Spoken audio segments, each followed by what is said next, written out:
Are you running into anything? Have you run into anything where people are giving you crap about not wanting to pay their deductibles yet? No, fortunately not. And I'm the type of dude that's just gonna say, um, we don't do business that way. That's what it's for. You pay your deductible, and they pay for your roof. Right. I'll be straightforward with them. Good. So, A lot of times too, like people just want to see, right? They'll just they just want to see what you're going to say. So if you just immediately you don't waver, you don't skip a beat, and you're just like, we don't do that, then people are like, oh, okay. But one thing that I found was like sometimes if you run into, because here's something you might run into, you probably will, is somebody will ask you like, well, what are you going to help me out with the deductible? And they'll say so you're like, well, no, that's not how we do business, that's against the law. I can't, for me to eat a deductible, Mrs. Jones, I have to send in a false invoice, and if it ever got audited, that's a felony, and both of us would be implicated. Like that's not how we do business. And they'll say, well, this roofer said that they'd eat my deductible, and you're like, I'm sure that they did. There are plenty of companies out there who are willing to do that. We're definitely not one of them. Because I can tell you, Mrs. Jones, I don't like jail food. I don't know. I haven't had it, but I've seen it on TV and I'm not into it. Make a joke about it. You can make it a little bit lighthearted, but it's like, Mrs. mhm. Jones, here's what happens. For me to eat a deductible, two things, or for anybody to eat a deductible, two things have to happen. And I know I'm lagging really bad right now, so I apologize. I don't know what to do about That's it. okay. No, Um, you're good. okay. So I've basically, shut visual off. yeah, just like stare Uh, somewhere else. Like stare at yourself on the screen for right now. I'm staring at hay Yeah, just stare at, hey, it's on your. someday I'll paint over it. Today is not that day. I can give you an estimate. I know a painter. Send him up here to Colorado. You're like, hey, dude, hop on a Greyhound and go paint this girl's wall. She needs help. Yeah, yeah, he'll have to do Greyhound because he won't fly. He doesn't like flying. Doesn't like flying. I just got my TSA pre-approval, so I can just zip right on through security now. Nice. Haven't had to do it yet, but I will be doing it next week. I'm going to Michigan, and so I'm gonna test it out. They Cool. decided I wasn't a criminal. I wasn't a threat to Homeland Security, so that's good. Yeah. That's Don't wear a shirt that says hashtag ISIS or anything stupid like I'll leave that. that one at home. Yep, I'll use that. I'll sleep in that shirt. Oh man. Anywho, okay. So back to the deductible situation. So if somebody says that and they say, like, well, this guy said he'd eat my deductible, I'll be like, I'm sure that he did. There are plenty of companies out there that are willing to break the law, but Mrs. Jones, there are two things that happen when somebody eats a deductible. A, you have to commit insurance fraud to do it. Here's why. If an insurance company comes out and they say, we're allotting 10 grand to do this job, we as a company have to agree to that price. So we have to invoice that price. The way that they pay depreciation now, it makes it impossible for anybody to save any money on a claim unless they fraudulently send in false documents. And here's why. Let's say that they say it's going to be 10 grand and write it down on paper form. And I'm going to write it down while I'm saying it because I'm just used to doing it. Let's say they say it's going to be $10,000 and you've got a $1,000 deductible. Well, then that means that the insurance company is willing to pay a total of $9,000 as long as $10,000 is what's invoiced. So they give you your first check that's $6,000, let's just say, right? They give you the actual cash value, and that's part one. Typically, they give you roughly half or 2/3, so 6 grand is a pretty easy example to use. And they say, get started.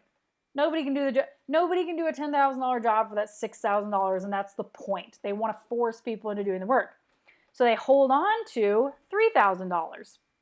And that $3,000 is depreciation. It's recoverable, meaning you can collect it, but only after the work is done and only if that money is used. So, for example, if someone came along and said, oh, your insurance company is going to give you 10 grand, well, I'll do it for 7,000. Well, that sounds good, but at the end of the job, when you send in your invoice for $7,000, the insurance company goes, oh, well, I already paid you 6 grand. You're responsible for the $1,000 deductible. That's $7,000 right there to pay for that job. Thanks for saving State Farm $3,000. We didn't have enough billions of dollars this year. That was really awesome. You're our new favorite customer, Mrs. Jones. So, short of doing that, if you were asking me to eat a deductible, here's what I would have to do. In order for them to send the full amount, I would have to invoice for $10,000, even though I was only charging you $9,000. Because if I was really charging you $9,000 by eating your deductible, I would have to send into your insurance company that I charged you $9,000. And if I did that, they would only release $2,000 of the depreciation, not $3,000. So you'd be lying to your insurance company, a felony offense, to get them to pay more than what I was actually charging. I've got a family, Mrs. Jones, and it's not worth it to me. Is it worth it to you? Like, that's a very simple thing to do. Just say that. And then the second thing is, and Mrs. Jones, furthermore, here's the deal. Insurance claims are not the juiciest jobs that as a roofer we can get. Okay, insurance companies are not in the business of overpaying claims. In fact, they usually underpay. Like, our retail prices are significantly higher than what we accept for insurance claims, but we understand the game, and if we're going to do insurance claims, we kind of have to play ball. So consider that most of the time, and I'm talking 99% of the time, insurance claims are not really where the profit margin needs to be already. For somebody to take off another $1,000 and eat it, it has to come out of somewhere. And guess what? It's not coming out of the roofer's pocket. It's coming out of yours. They're going to do something. They're dumping their debris in a creek. They're roofing over your old roofing. They're roofing over rotten decking that should have been replaced, but they couldn't afford to do it. They're using cheaper materials. They're not actually insured. You know, companies that do that, you're shooting yourself in the foot there, and it sounds good on the surface, but I'm telling you right now, companies cannot afford to eat $1,000 or $2,000 for a deductible. And if they're doing it, it's coming out of somewhere, and it's coming out of your job. And I personally, Mrs. Jones, know that the two most important parts of your house are the foundation, which holds it up, and the roof, which protects everything underneath. And I'm certainly not into skimping on one of the most important components of the house. Does that make sense? So then they're like, they get it, right? So that's kind of the conversation to have. And I know, like I said, we're kind of spitballing right now, but I promise you, someday soon, you're going to have to pull that out of your ass and use it, and it's going to work.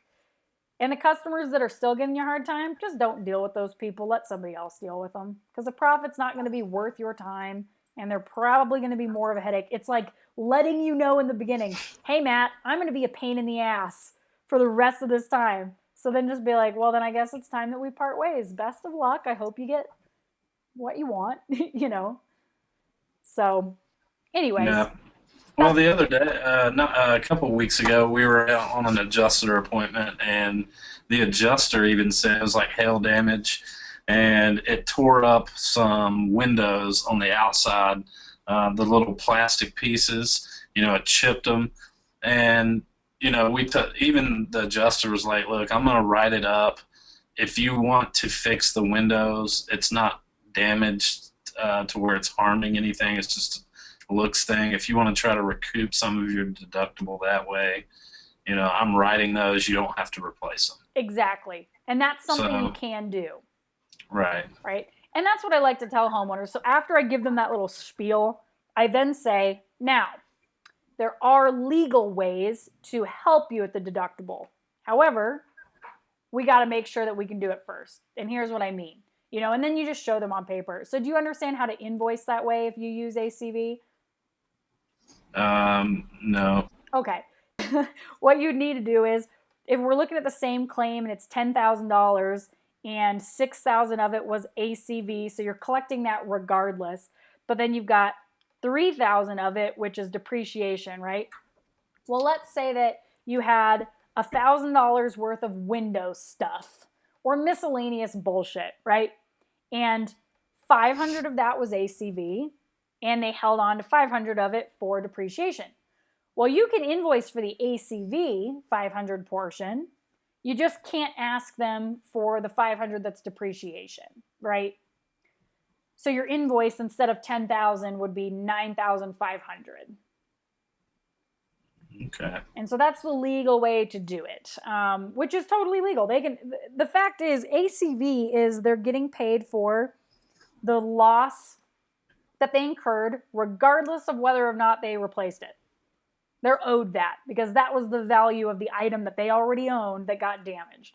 So you already know how replacement cost, situation Hmm. works. But so, anyways, that's the way to kind of help them understand, and that's how you'll invoice it as well.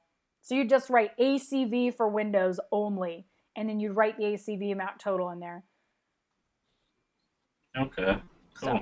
it's not too terribly difficult, but all right. So that's kind of deductible stuff. You are going to run into it, so it's important that you're prepared. But you're already, as long as you're not like nervous about it, then because they gain control, obviously, over the situation if that's how you're kind of reacting. But you're already not going to be that person, anyways. So, No, I'll give them the look. Mrs. John, Be like, you want me to wait? You want me to what? Ms. Jones, do you want me to also go rob a bank? Because that's also a felony, like make a joke about it. That's funny. You're funny, Mrs. Jones. All right. So, well, let's see. I'm going to go through my advanced.